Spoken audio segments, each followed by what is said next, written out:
এখানে কিন্তু টিকিটের মূল্য কিন্তু পার হেড 3 টাকা করে, কিন্তু এখানে লেখা আছে 10 টাকা করে। আমরা এখন আছি হুলোরঘাট, এটা একটু ভালো নাম হচ্ছে স্বরূপগঞ্জ। এখান থেকে খেয়া পার হয়ে যাব আমরা মায়াপুর। নৌকায় ওঠার জন্য দেখো কত লোকজনের ভিড়। অনেক অপেক্ষার পরে আমরা নৌকায় উঠে পড়লাম। খুবই ছোট্ট একটা নদী, দূর থেকে কিন্তু ওই পার দেখা যাচ্ছে, আর আমরা ওই পারেই নামবো। এই যে দেখো আমরা নেমে পড়েছি। এবার একটা রিক্সা ঠিক করে নিলাম, এই রিক্সা করে চলে যাব আমরা যেখানে রুমটা নিয়েছি। যাওয়ার পথে কিন্তু অনেক মন্দির দেখতে পেলাম, ছোট বড় সকল রকমের মন্দির। আর এই মন্দিরগুলো কিন্তু খুব নিখুঁতভাবে কারুকার্য করা, যা দেখছি মনে হয় না একদিনে দেখে সব শেষ করতে পারবো।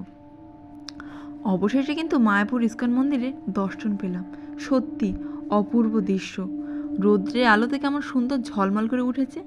আর আমরা পৌঁছাতেই দেখলাম আমার বোনকে রিক্সার মধ্যে একজন কপালে তিলকটা পরিয়ে দিল। দেখে ভালো লাগছিল। আমরা মন্দির দর্শন করে নিলাম।